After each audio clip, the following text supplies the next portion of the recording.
You guys ready? Hello, everyone. My name is Reverend Dr. Sherry Pallas, and we are at the Live Goose. So we are going to be doing everything different this week. I will not be able to get your comments online, but we're going to have a live audience that we are going to get questions from there. So I want to go ahead and introduce our panel. Amantha Barbie is a delegate for PCUSA for the World Council of Churches and the Caribbean and North American Council for Missions. She is recently the senior pastor for Quail Hollow Presbyterian Church in Charlotte, North Carolina. She has built her entire ministry around social justice matters and has been recognized locally and nationally for her efforts. Meet Amantha. Hello, everybody. John Pavlitz is a writer, pastor, activist, and storyteller from Wake Forest, North Carolina. Over the past decade, his thought-provoking blog, Stuff That Needs to Be Said, has reached a diverse worldwide audience with over 100 million views. Welcome, John. And for more than 20 years, Reverend Dr. Mark Sandlin has been a PC USA minister who has been a leading voice for advocating for marginalized communities and promoting progressive Christian perspectives. Mark is the president and co-executive director of progressivechristianity.org and the co-founder of the Christian Left. Welcome, Mark. Great to be here. So today we are discussing how to incite social justice in your community. And we want to share some of the perspectives that we have because this is what the Wild Goose is for, right? To bring things back to your community and see how you can change them. So, Amantha, let's start with you. What type of advice would you give someone that is lost out there, kind of in a desert, and doesn't know where to start to help? Wow, that's a great question. Desert is a scary word, right? We choose sometimes to be in a desert. Okay. So one, be aware. Be intentionally aware of your immediate surroundings, your community in which you live, and look for things that perhaps you haven't looked for before. Start conversations with people you have not had conversations before. Ask questions, not to be nosy, but to grow. And remember, communication is reciprocated. It's not what you can do to help someone, and I do air quotes help. Yeah. What happens normally when we go with the posture of not helping somebody, we're enriched. We learn, we grow. And 9 times out of 10, if we are talking to someone we've never talked to or have never had experience to their culture, we're going to be enriched from what we learn. So that would be my first short answer there, is to engage honestly and respectfully with those you have never had any contact with in the past. So be bold enough to go and meet that person. Absolutely be bold. I love that. Don't be shy. Walk up to them and try and find out who they are. John, what would you say? Well, piggybacking on that, I think it's important when you have those conversations with people you've never had a conversation with, it gives you the next step. It gives you different questions. It gives you a new set of information because often people want to know, how do I get 5 steps ahead of where I am? And the most important thing is some movement of some kind. That's why they call it activism. It's the opposite of passivism. It's actually having a difficult conversation so that the next option is in front of you and then it's not a mystery anymore. So we want to demystify what social justice actually is, which it's relational ultimately. And so I think that's the place I think we start. And we've heard that a lot this weekend about the community that's needed to tie everything together and be able to get close to people and say, hey, I met someone the other day who could not even knock on a door to see if someone was there. And so I'm talking to say you have to have that boldness. You have to be able to go out and say, hey, I want to know you. I want to be your friend to all the different aspects of people. Mark, what would you say? Well, I completely agree with both answers. And I think it points to a really important piece of this if you're in a desert. Is the most important part is to first go and be a part of that space. Don't come in with answers. Don't come in with too many questions. Get beside people. Be with them where they are. See their struggles. See what's hurting them. See the things that they haven't figured out how to beat the system on. And become part of the community, because the most effective change making comes from within communities, not from outside. Fantastic. So what if someone just doesn't know where to start? What if they say, I would like to do something, but I don't even know what to do? Where would you suggest that they go from there? I would suggest starting with someone perhaps that they are more comfortable with that is doing the work. Okay. So find someone that's already been there and doing it. Exactly. And let's face it, it's difficult to sometimes go across cultural lines or color lines Terrifying. to do that. So align yourself with someone that you may feel comfortable with who can walk alongside you. Okay. I've also heard that find something that you're passionate about. Absolutely. Yeah, I often tell people to lean into the burden. I asked the group at another session, what twists you internally, and to name that with specificity and then move toward an organization that's already doing that work. Because we often think we have to reinvent the wheel or we have to create something. People are already doing this work. It's about finding them and partnering with them. Yeah, that's great advice. Yeah, I completely agree. I think both of what you said is perfectly right. You have to go find people who are already doing the work first. Okay. And it's not just because you're going to learn from them.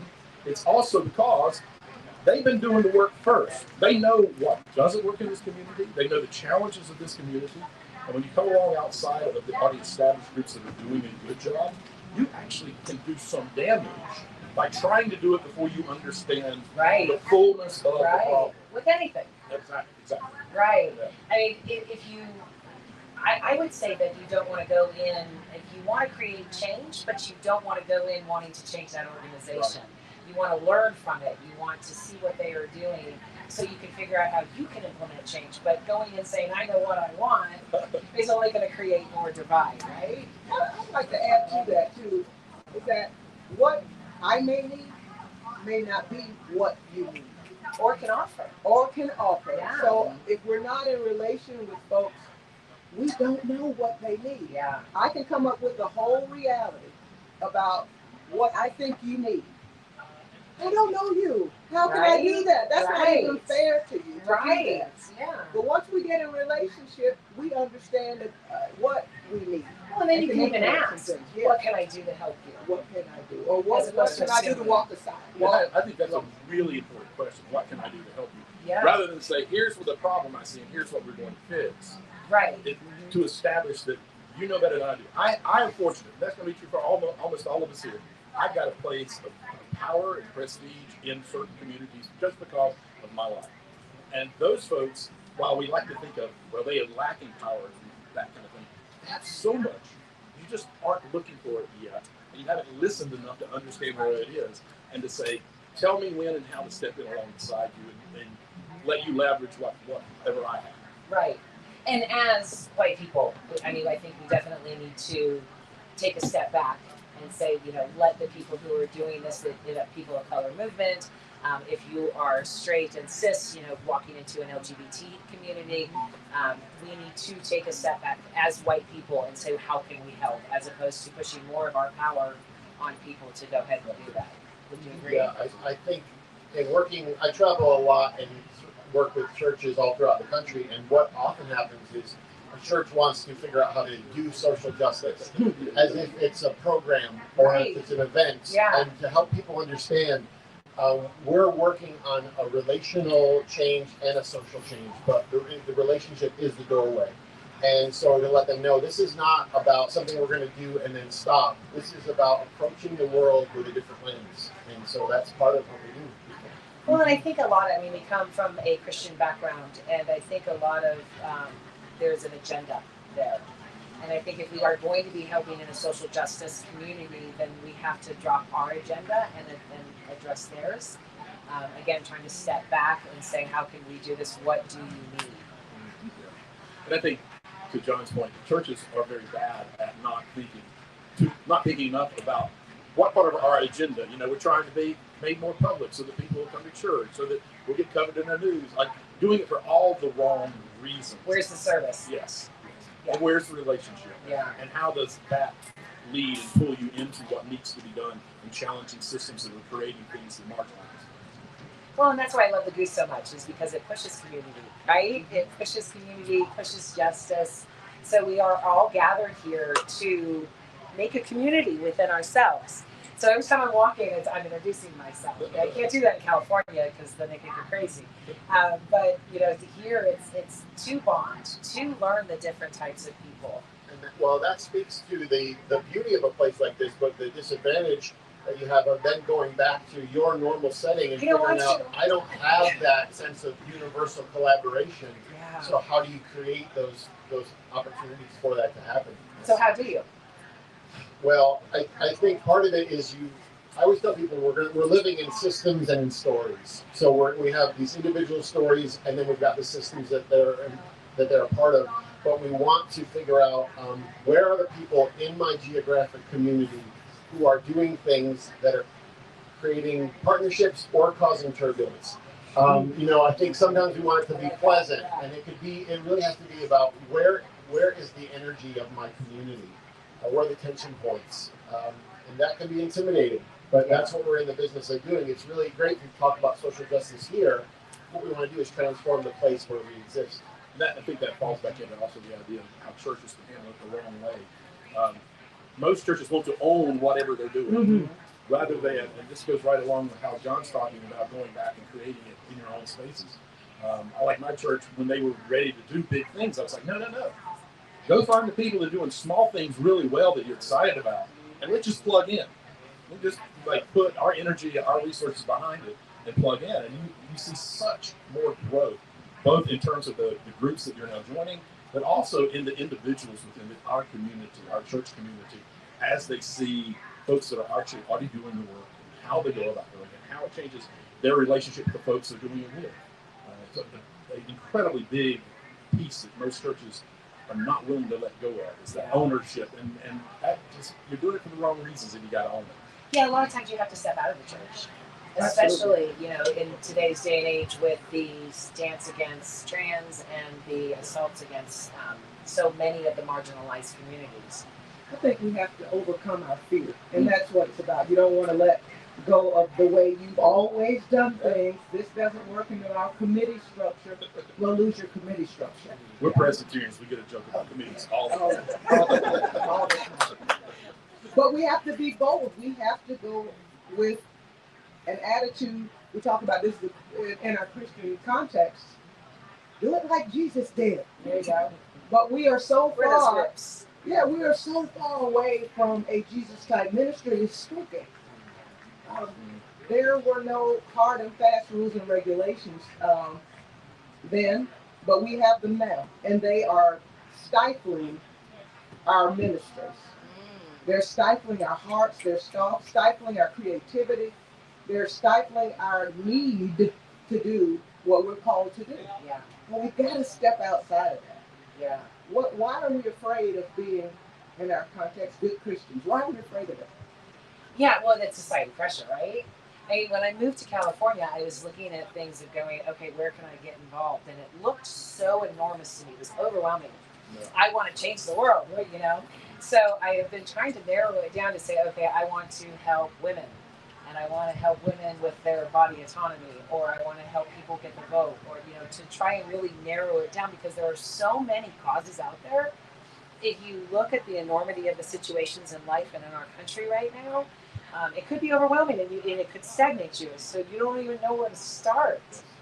But if you pick that one area and just be able to put that mustard seed in and say, this is where I want to land. And I also look at it anytime I go into those types of things, how, whose feet do I want to wash? Because in that way I go into an attitude of service again, as opposed to, okay, let's change shit around here. This is the way things should be running. It's okay. Let's see whose feet I can wash and what can I do from there. Well, and that goes to the system and stories. We can't change the system, but we can alter stories. And we always often talk about small, close, here, now, and doable.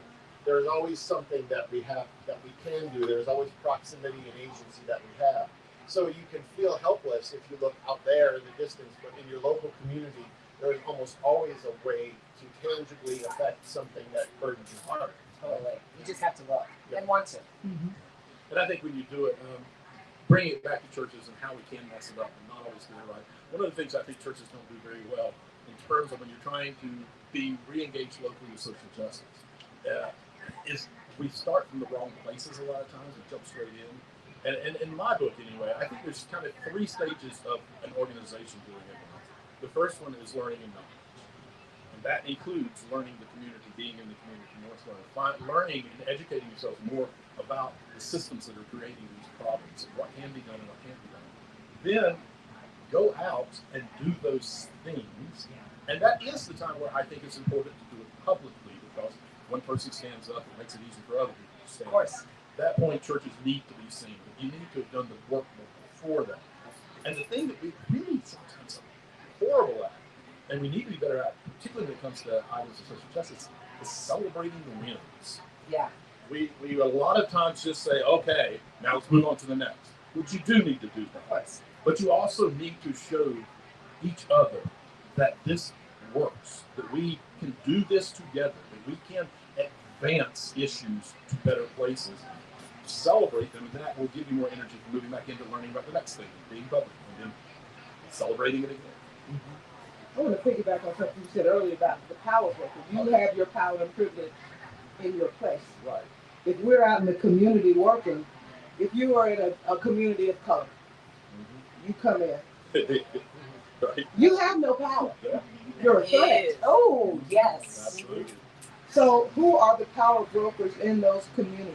Yep. Who are the power brokers in those communities of color? Who are the power brokers in that LGBTQI community? Who are the power brokers? And you sit back and you learn. Your power means nothing in some circles, and that's okay. Yep. Be bold enough and courageous enough to sit down.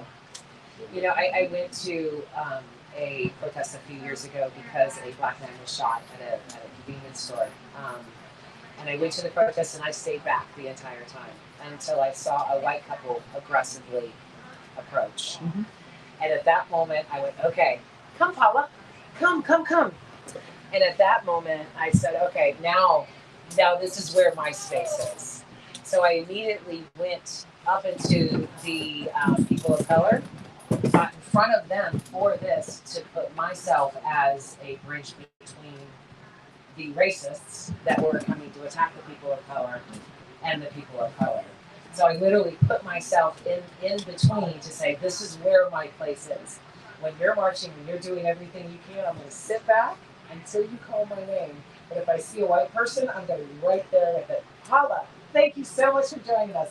Paula Sean Williams, let me go ahead and trade spots with you because my camera's right there. Go ahead and sit down. I am sorry, Edwin. It's okay. It's a perfect time to talk about gender justice. Oh, God. Yeah, that's a tough one right now. So I spoke at the TED Summit in 2019 in Edinburgh, Scotland, and at the beginning of my talk, I said I need to lay the groundwork for you about American culture. And I said this year 25 laws were introduced in state legislatures in the United States to take away the civil rights of trans people.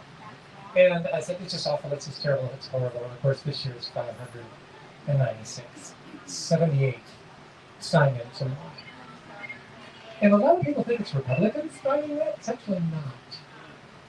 61% of Republicans think trans people should have the same civil rights as everybody else. That's 2 separate studies, one Pew Research study, one NBC Marist study. 61%. It is Republican legislatures just trying these laws. So why? What group is it that they're listening to that they're frightened of? Yeah, you know the answer to that. If you're a goose, 87% of evangelical Christians believe that gender is immutably determined at birth. 67% believe that I already have too many civil rights as a trans person. And yet only 31% actually know someone who's out as a trans person. So that's a reality today. And I've said many a time I don't think there's any solution to it except proximity and narrative. Some of you were with me Wednesday night. We talked about that some yesterday in the living room. I think the little we got there is narrative and proximity. And So that's what we were actually talking about, is the community involved in all of that. How would you suggest that someone who wants to get involved in the trans or LGBT community as far as activism, where would you suggest they start? Start by being an ally. I think that's the first step. But somehow, particularly on And of course, I was once among you. Particularly a lot of powerful white guys think I'm an ally, pretty amazing. Yeah, but when you're an ally, you're still in charge of everything you're doing instead. You actually aren't what I need until you're willing to become an apprentice. Until you are willing to ask me, what do I need to use my power, my position, to do for you? And I do a lot of corporate speaking, and right now I love two of the guys who started Priceline have started new companies, and I not only speak for them, like I do tons of corporations, but I'm also contracted with them to coach, and they are a couple of the most powerful white guys in America, and it has been wonderful because they're like, "What do you need us to do?" It's like, okay. Yep, we can talk about that. You're late, but you were listening the whole way here. Right. Yeah, had to have been, right? It sounds like a case study of what we were trying to Yeah. do. I heard what they were saying, but let me tell it to you when you really get it. I knew you needed to be here. Yeah, it's a really tough time for us right now. I was elected into government position in Colorado a couple of years ago, and a city council, and our city administrator and our mayor were saying to us in a meeting just 3 weeks ago. They said, "God, you guys all have to sign up again for another term because you've got so much stuff done in wildfire mitigation, which is huge for us, and affordable housing, which is also huge for us, and gun control legislation." I said, "Everybody's got to re-up," and I said, "Yeah, have you noticed there's a shift in the way we go since I ran for office? There's no guarantee I'll be elected next time." At which point, both the mayor and the town administrator said, "Oh, God, that's right. We always forget you're trans. That's the goal. That's where we want to get. Where the fact that I'm trans is incidental. That is the task. And we don't do that with that proximity and narrative. If we don't just get in the same room." And that's the inclusivity, that's the community, that's the not othering someone, right? And that's what we've been saying, is to get to know them. You cannot inflict social justice really from your keyboard. You can try, you can piss a lot of people off online, which I do on a regular basis, some of my followers. But you have to dig it in there to do the work. Sitting on the couch is not going to do it, but becoming friends with people even on Facebook that are different from you is an awesome way, right? I mean, if you're going to do anything, at least do that. Well, I think often progressive Christians, especially progressive white Christians, we tend to feel good about ourselves for feeling bad. And so we grieve what's happening, but we do nothing tangible in the face of that. Eventually, you have to do more than have your heart broken. It has to move you to something. Yeah. So, Thoughts and prayers, no. Yeah, incremental stuff is still something. Yeah, I do want to say, I do think that sitting at your keyboard and typing can be part of the solution. Yes. That's where the educational part goes. True. And there is some relationship where you begin to understand people and share stories and all of that kind of stuff. It's no good if it ends there. That's where it's not of any use. But learning from it and helping educate each other, and then using that and moving out to communities and listening and being with and finding out what can we do together. What can I do? Feet in the streets. I think one of the other things we can also do is, as we're walking alongside people, be willing to be corrected. Yes. We will make mistakes. We want to be right all the time. But if you're really walking with an open heart, with an apprentice state of mind, you can't say that. You can't do that. Let's do this another way so we learn and grow together. We're going to make mistakes. That's okay. We're human beings. That's part of it. But don't make the same mistake over and over again. One of the most powerful things I have learned to say is, I don't understand. A lot of people are afraid to say that, but it gives me understanding, that people will explain it to me. People will say, okay, let me explain it to you. Because if you're learning something about a new culture that you're not aware of, you need to know that you don't understand. And beginning to understand opens that vulnerability and begins that relationship. Okay, what time is it? We got- Oh, okay, cool. Okay, so let's talk about some more tactics as to what we can do in our neighborhood, our churches, our business, like a day-to-day type of thing. We've talked on a really big scale of get involved, do this. What can people do on Monday when they get home? Go for it, Paula. I think one of the most important things to do is find yourself in a setting where you are able to bring people in to work with you who are not like you. I mean, it's just simple. It's good. Like, I worked last year, Ted, with a speaker who teaches at both MIT and Princeton. And at Princeton, he teaches a course, Moral Clarity for Entrepreneurs, which I know is a bit of an oxymoron.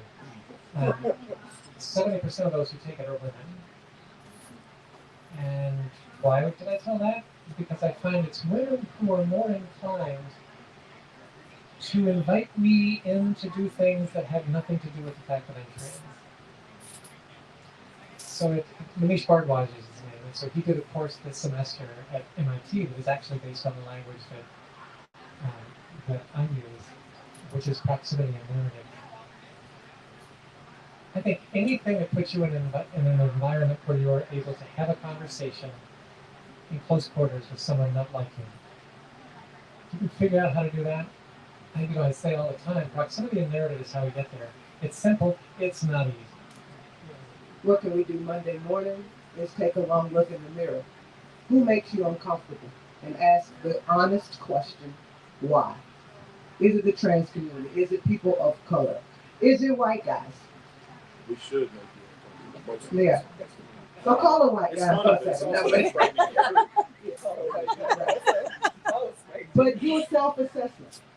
Check yourself. So that we can go out honestly. Because if we're not doing this work honestly, we're doing it for the wrong reason.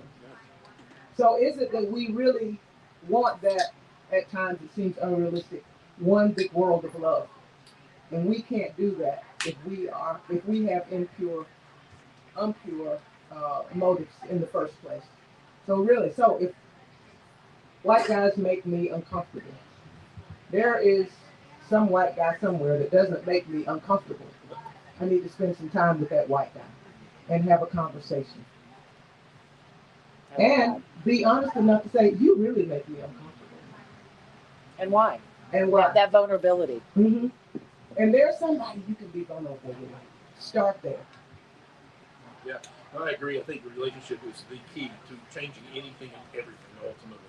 And I think that finding spaces that you would be uncomfortable with in general, where you know that there are people that you're uncomfortable with, and being part of that community and having those hard conversations and learning about folks that you always just make assumptions about, rather than understanding them and seeing their lives and who they are and what they do, is very important.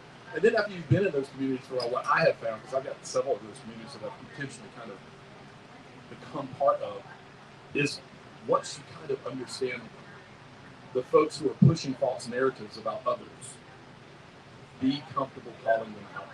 We don't do that enough. We'll make a quick, okay, haha, and walk away. Yeah. And I'm not saying being like in your face confrontational, but to say, interesting, why would you say that? What is it about that group of people that makes you feel like that's something okay to say? Right. Let's talk about why you're doing that and why you think you're comfortable saying it in this space. Or even around me, what have I done that made you think I'd find that entertaining? Yeah. Well, and I think that's important because many people aspire to do justice work, but they really don't want to have they don't want to be inconvenienced by actually doing that work. And so many people are in faith communities and silent because they are beholden to the community that they found there. And so we do have to risk, in our circles of influence, creating discomfort and inviting turbulence, because look at what's happening with all of the bans on Target or on beer. The mere fact that someone wants to be seen as their very existence being celebrated is threatening. So it's our job, for me, as a white man in a white Christian setting, is I'm going to invite a really difficult conversation right now so that we alter this community. Because before someone may be welcomed into a community, you may have to bring representation through your opposition, but through your antagonism. Yeah. So maybe the first time after we're all filled up after the goose and we are all on fire from everything that we learned here, have that energy to go out and say, okay, I know on Monday I'm going to have the strength to make a call I never wanted to. I'm going to alienate everyone that I know about. No, and you do, because many of us are in faith communities. We would desperately want to see change. Well, no one is going to be doing that other than us. We're going to be one speaking. I think one more question that I have is what is the different types of social justice arms? We have gender justice, we have racial justice. What other types of social justice would be out there for someone to partake in? Physical abilities. Oh, yes, ADA. Economic, Okay. educational. Yeah. You think about Any marginalized. the disability side, I notice so many social advocates will talk about disabled people. It's like, really? With that particular group, we're still that far behind? Right. Instead of an individual with a disability? Always lead with person, and we do that in so many ways, but we don't do it with individuals with disabilities. Even major television networks and New York Times and Washington Post had to change their style book on that stuff. So that tells you how much work we have to do with that segment. Well, and I'm even seeing it here, the difficulties of people who are, we're trying to be completely inclusive and communal, and I'm seeing a lot of people struggle who are differently abled or who have issues going on. You're right. We don't. It's like, really, this hasn't been handled already? I thought this was already taken care of. And I cut you off. You were talking about housing. No, that's what I was just adding to the list, but I'm just saying it's a giant list. Yeah. Anytime you see a group of people who are being marginalized, particularly because of laws or established systems, right there's a social justice issue. They can be so many things. So it's not necessarily people crying, like I'm going to go ahead and drop the white guy thing again, saying, oh, we're losing our rights. It's actually marginalized people who are on the streets or who are struggling who don't have the rights that we just completely take for granted now. I'm going to say something about that. I think much too quickly we are dismissing the white guys in positions of power who want to get out rights. True. We say to them, Like I'm all of sorry, you're all done. It's just really just get out of the way. And I actually said that in my second TED Talk, which I would like to be able to pull back. I'm not allowed to do that. And it's like, that one's had like 1 million views. It's like, because I say in it, and literally, guys, step down sooner than you were planning to. And watching that play out over the last several years, it's like, actually what I need to have done is ask them to be an apprentice. Work at our direction, but don't give up your job. Because the person who will take your job might be an asshole who has no interest in our community, and you in fact are willing to be an apprentice. And so I really have had a number of conversations with guys. I did it with Fortune 100 C-suite person just last week. I said, yeah, don't, you getting out of the way isn't the solution. Yeah. You working at my direction, or the direction of whatever group is the solution.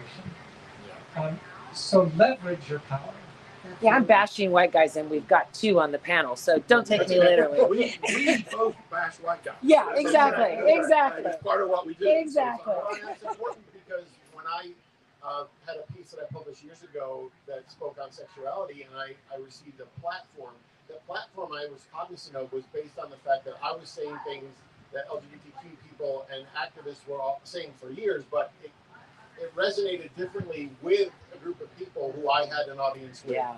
So I had to take wise counsel, but then leverage that platform and use it for that purpose.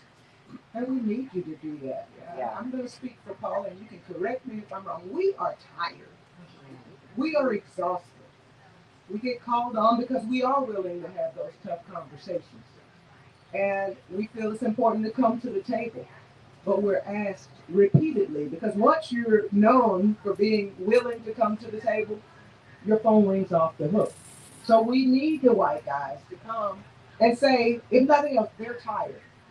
How can I help you? How can we move this forward and let them rest a little bit? They'll come back, but we need rest. We need to re-engage our own spirits to do this work because it is exhausting. In terms of my own responsibility related to that, I will not live long enough to lose my white male privilege. I brought it with me when I transitioned. And I have all those years of privilege and entitlement, and I really damn well better be willing to use every ounce of energy I've got to undo what I once did. Oh, thank you. So this is really, I'm glad to hear these two voices because I want help. Because when you were first talking about the white guys in power and not stepping down so much as being apprentice and understanding, my first thought was, but don't we also want them to stop promoting other white guys into their position and start looking at folks who don't normally get to have a voice in that, who have different life experiences? Put your energy towards helping that.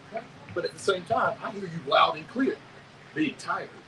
Like there's so much work that you've already been doing, and now someone's going to be trying to make sure you have a space that's going to require even more work. How do we find a balance so that we're not depleting some of our best resources because we just keep throwing so much crap that they got to deal with too?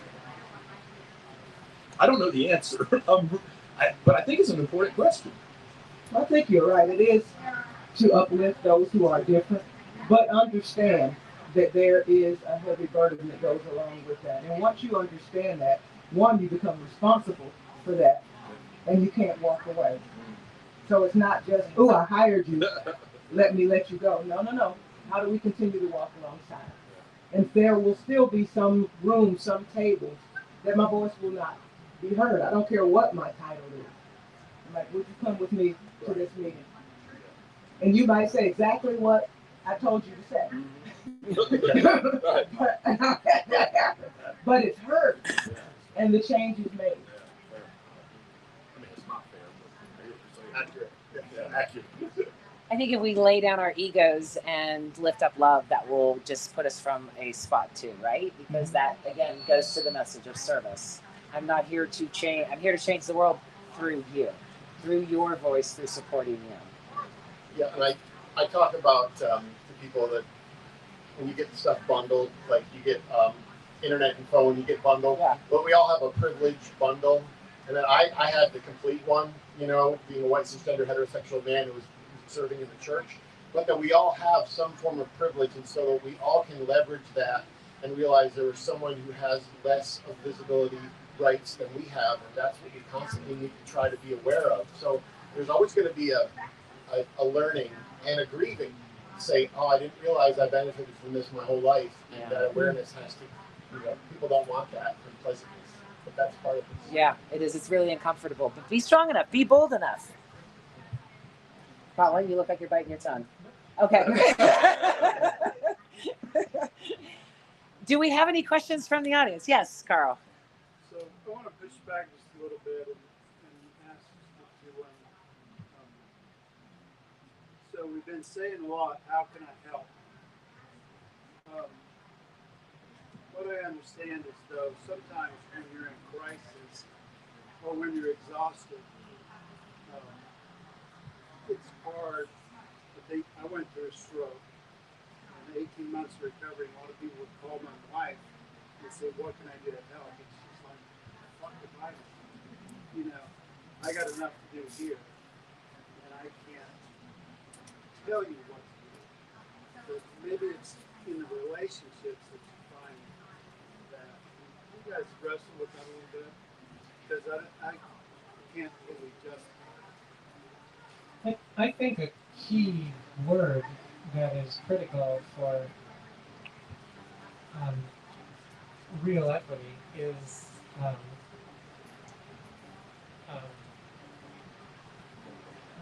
it's not exactly. Yeah, let me think. I don't want to just think out loud. I'll come back in just a minute. Anybody else? You leaving me? No, I was just wanted to see if you could just summarize that question at the end one more time because I couldn't hear all of it. I was struggling You too. know, we say a lot, what can I do to help? It's kind of a church thing to say, Yeah. you know, what can I do to help? But sometimes the person you're asking that is overwhelmed. Yeah. They're in crisis or they're exhausted. And they're not at a place right at that moment where they can tell you how to volunteer. Want to repeat the question? Yeah. You want to repeat it? Yeah, the question was when people are in crisis, they may be so burdened that they don't even know what they need. So to ask someone what they need is really not helpful all the time. So what can you do? And it's a very church thing to say, let me know if you need anything. Which allows you to feel good because you offered, but That's right. also you sort of know in the back of your head they're not going to ask anything. What I tend to do is look for other people in my community that have gone through the same thing or something similar and have already come out the other side and go to them and say, hey, when you were going through this, what was the most helpful things for you? And then I go to the person and say, can I do this for you? Not what would you like me to do? But I've researched it a little bit from people who've been in your spot. And here's something I'd like to do for you if you will. And for me, that's a much more effective way, and it comes from a more honest place. I don't want to put a burden on you to figure out what it is that you need. I will talk to folks and try to ascertain the most helpful parts and offer it for you. You can tell me no, that's fine. But at least it puts you in a place where maybe there's something you wouldn't even thought of that could improve your situation. And I'll only reply that the best direction given to me about as a pastor helping with grief was to say very little. That your presence is an expression, and so sometimes it's the fact that I'm with you, and you stay with them, and then you figure out what they need as they do. So we approach it sometimes as if it's like an event-based thing. It's not. This is a relational thing. I've been here. I'm going to stay here, and I'm going to sit with you until you can verbalize. Which goes back to all the stuff we've been talking about, how important it is to be with the person. I call it, let me hold the umbrella. If someone's going through a storm, don't try to tell them what's going to fix it, just say, hey, can I hold the umbrella? We'll sit here together and I'll hold it. And you learn from it. And that kind of where I was, kind of the word I'm looking forward to define that. It's deference. Deference is not a respected male trait. No. Women learn deference as a birthright. I mean, they really come into the world deferring.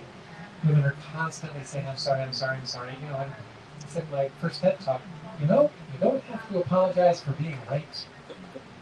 But women will do that all the time. Men don't understand deference, or they see it as weakness. And I'm convinced we won't find gender equity until men see deference as much of a positive personality attribute as women. So deference would be holding the umbrella. I think another thing, I've never thought of it. Yeah, that's I right. think another thing, we have to be willing to sit in being uncomfortable. If someone's having a tirade because of their life situation, listen. Because you'll hear a lot of things. Sometimes we're listening for what we're going to say next. Sometimes we're listening. I knew that's what they needed all along. I was just waiting for them to say it. Sometimes all times, just listen to learn. Listen to what's not being said. Listen to the frustration. Ask the questions about the frustration. I see you're frustrated about the fact that you have to walk 6 blocks to catch a bus to take 3 different transfers to get to work. And you're going to get in trouble because you're late, but there's not an earlier bus. I hear that frustration. You may not have a solution, and that's okay too. We also want to have an answer to everybody's problems. We don't, especially if we've never had the problem. But we have a vehicle as our seats of privilege sometimes to find the answers. But just listen to the frustrations and be willing to sit in it. Again, overcoming the fears of sometimes listening to a tirade. It's not against you. Just having one. And it's okay. We all have them. Sit in it and learn from it and listen attentively and actively as to what's being said there, why it's being said, and then determine I might be able to do something about this. And if you can't, be okay with saying, well, I can't do anything, but I know somebody who can. There's part of what you said that I think is essential work when you're trying to be with a person or with a community who we know have been marginalized and we don't want to come in with our assumed places of everything. And that is, after you listen, say, what I hear you saying is, and say, is that correct?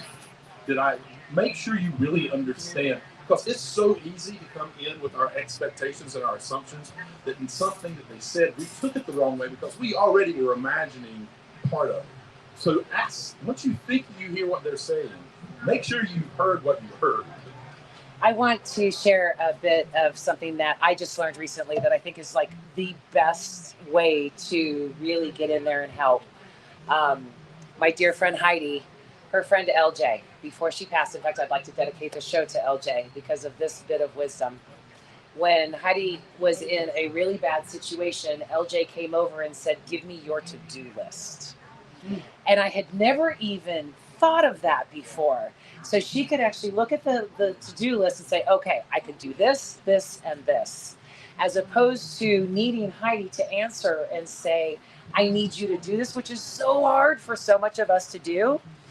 To just, for if we could step up to any organization, to any community and say, what is your to-do list? Let me start scratching things off. And I just thought that was the most beautiful way to actually get in there and not have that difficult conversation of where can I help? What can I do? I don't know. I mean, I've been on both sides of that and it's so frustrating. So that's asking someone for that to-do list, I just think is the most beautiful thing ever. Yes. Speak up. I have a question for the gals in the response to this. How can I help? I would like for y'all to speak to how it would help y'all help others if you were paid equally and paid for your time when it's volunteer expected, or when someone asks you, how can I help, in sort of a consultation way to pay you for your time. Because even though money doesn't completely take away stress and the exhaustion that y'all can experience, it does take away different stressors that you don't often get exhausted over. So I was wondering how much payment, like equal payment for your hired work, and then also when you're expected to volunteer, if you were compensated in some way, how much of a difference that would make when it comes to how much we help. Yeah, the average, as of this year, the numbers, the average woman in America earns 81 cents on the dollar, what the typical white male earns. African American, 64 cents on the dollar, Native American, 59 cents on the dollar, Hispanic American, 54 cents on the dollar. At the rate we're going, we're 100 years away from pay equity, let alone any other kind of equity. 5.8% of Fortune 500 CEOs are women, 6.6% of Silicon Valley CEOs are women, 22% of Fortune 500 senior vice presidents are women, 2% of directors, 11% of writers, 19% of producers are women, 47% of first and second year law associates are women, only 15% may partner. Wow. We can go on and on and on with that. That is the main thing I speak on around the world is that life is much easier for men than it is for women. I mean, there's no way a well-educated white male can understand how much the culture's tilted in his favor. There's no way he can understand it because it's all he's ever known and all he ever will know. And I have lived on both sides. And it is maddening. Like, I often say to groups, particularly groups of guys, if there's just one thing, just one. Assume a woman knows what she's talking about. Right? And treat her accordingly. Right? Yeah. I love the Jack song. Don't call me baby, equal pay me. Absolutely, payment helps. At least I think you're serious about what you're asking me to do and not just checking a box to make yourself feel better. Wow, yeah. Yeah. And I think, Melba the other night addressed that as well. There are some things, the best I heard was, for so many cultures, we're coming into the Monopoly game at the third hour, right? You can't win. Park Place is gone. So we live in fear of stopping on Park Place. One stop can bury you in some circles. And that could mean financial, educational, so many different ways. So think about that. So if you're in a position where you are able to hire somebody, don't look at the female and say, "Oh, I can get her less for less." No. Yeah, I mean, even to be honored, because we have been told to be quiet. I'm still being told to be quiet. I'm a reverend. I am a PhD, and I am told women are supposed to be calm and quiet in the back of the room. So just honoring what we have to say, just knowing, like Paula said, that we know what we're talking about. Like you would a white man is standing in front of your boss. I mean, I see it. I will say something and they'll go, "What do you think?" To the white guy next to me. It's like, wait a minute, where did that even come from? So seeing us as human and equals, the equality, once that gets there, I think that our voice will be a little bit stronger too. We talked about that earlier. There are times I have to write things for this white guy to say. Yeah. Listen to me when I say them. Yeah. On paper, we look exactly alike. She probably looks better. Frankly, I'm just saying. Right? And I've been in cases when I was serving as senior pastor. I'm standing beside my associate who's white. People walk up to me and talk to the white person because they want to talk to the senior pastor. Get that all the time. And I don't say anything. I'm like, I'd like to see that get done. It's entertaining. Yeah. And frustrating. And frustrating. Jay, you had a question? You got to stand up and speak out. Yeah, you can come over.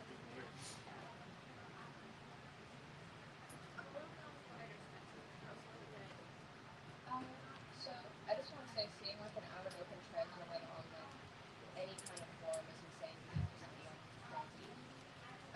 in the terms of helping people and communities that are marginalized, do we think that starting with kids is an idea? Because we always hear they're attacking our kids, they're coming after our kids, they're coming after the youth, like that kind of thing.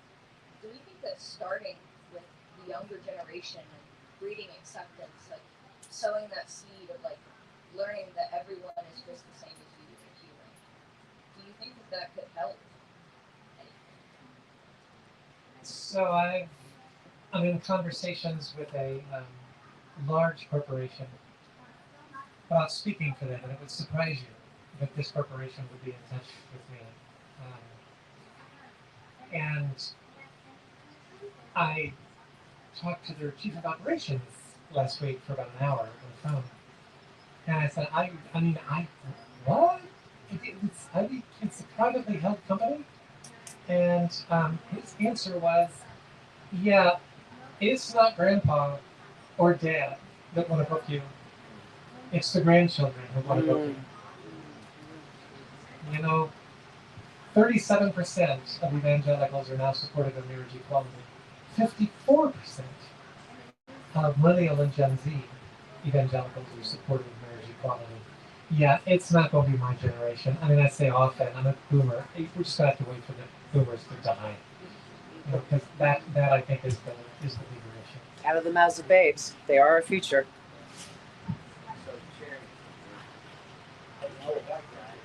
Speak up, Tim. We can't hear you. Yeah, come on up. I can't move the mic. I can't play Oprah. But you all get wristbands. Hey, so as a white guy, one of the blessing, curse, privileges that I have is I have access to a bunch of old white guys. Yeah. Okay? The curse part is all those old white guys think I hold the same privileges, or prejudices, biases, bigotry, blah, blah, blah. So my advice to old white guys is grow a set, and when they start that foolishness, come up, absolutely not.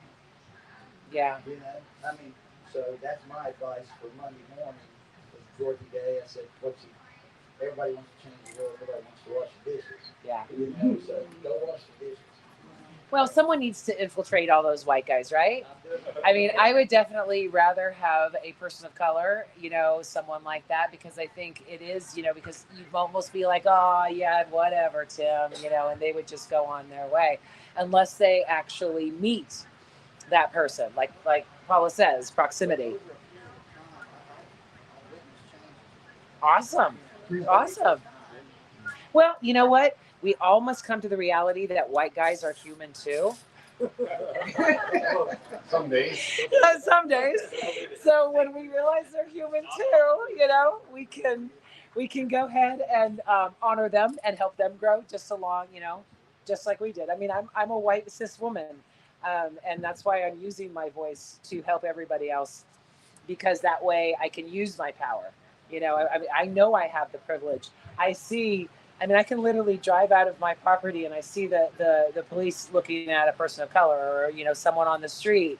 And God only knows if I'm more illegal than they are at that point, So we have to see the humanity in all of them, including the white guys that I keep bashing all over the place that my whole audience is full of. So I love you all. I'm just teasing. But yeah, we in order to help, we must do the work with that too. As white guys, would you agree? Completely. Except for the part where we're almost human. I'm not convinced yet. Okay. White guys I am. Okay. Well, and I It's think growth. it's important, sir, that you asked the question. It's good to go and tell the white people that you have an equity of trust with, and relational capital is that someone else's gain is not your loss. That although it may mean you lose your job, so maybe that's not true. But the idea that if this is a zero-sum game, that we are in competition with everyone else, you have to help them understand that this is a collaborative, interdependent experience of humanity that we're trying to have. We absolutely do a lot of things, or don't do a lot of things, because we are afraid of losing our jobs. Yep. We see it in the pulpit every Sunday. I'm not going to preach certain things because I don't want to upset the old lady in the back whose great-grandma donated the money for the stained glass windows and the organ. So we quiet our voices of justice, which we know in our spirits we have to step forward and speak to. Again, we're afraid to follow that which we claim we are. I write about it in my book, Boldly Preaching Justice. We've got to take those steps forward. We have to. It's required of us as clergy leaders, not only in those houses of worship, but in the community. We have to lead by example, and we cannot have fear in doing so. Okay, we are at the top of the hour. Does anyone have any questions before we sign off? Yes, Shakira. So I just want to know, as a former teacher who's also a lesbian and who's also lived where I had to be silent, even though I had babies I wanted to advocate for, but at the time we were still considered, and still are, a right to work state. So what can the people with privileged power, whether you're within the school walls or in the community, do so those children don't constantly feel marginalized and bullied? Because I've been in schools with the banners against bullies and watched the bullying happen day in and day out, and I wondered, what is it going to take before this stops? Who are we going to lose before this stops? So what's the question? So the question is, what can we do? Whether you're inside the school or outside the school or in different capacities in the community, what can we do so these children don't have to feel like I have to just blend or just take what's going to come at me? What can we do to help them? Because I cried. I would cry during my planning periods and on my drive home because I couldn't do anything. And I can do more now because I'm not within those walls. But what can we as a collective community do for these babies? And that's the second time children have been brought up. I think that maybe we might want to focus on that just for a second. Can we? So what's the response? I mean, I think one of my immediate responses is simply we've got to do a better job at celebrating marginalized communities that are looked down upon by people with power. We've got to do a much better job to do that more frequently. And when we see people who are acting opposite of it, when you see something, say something. Speak up. Don't allow that behavior to continue. You don't have to be mean. You don't have to be aggressive. There's ways to just engage the person and say, I don't think that what you're saying is proper, and I don't think you really mean what you're saying if we have a conversation about it. But I think at the very least, doing a better job of celebrating marginalized communities that people in power look at. Well, and stop worrying about, trans in the bathroom and all of the things that we shouldn't be worrying about, And that's about voting. We have to vote. Yeah. We have to become politically active. On the local level, your school board, make sure folks that are elected to school board care and are not about their own personal agendas, but changing the communities in which we live. And on every level, Paula gave some amazing statistics. I'm gonna have a memory like that one day. Gave amazing statistics about the general population not being so anti, but the laws are incredibly anti. We've got to get politically active, and that's also a nasty four-letter word in churches and houses of worship. We have got to be political. We've got to. Okay, Paula, real quick, do you have anything? I ran for public office, and it's nothing but a pain in the ass. I mean, I did not know that there could be that many people upset with the sidewalks of 317 Evans.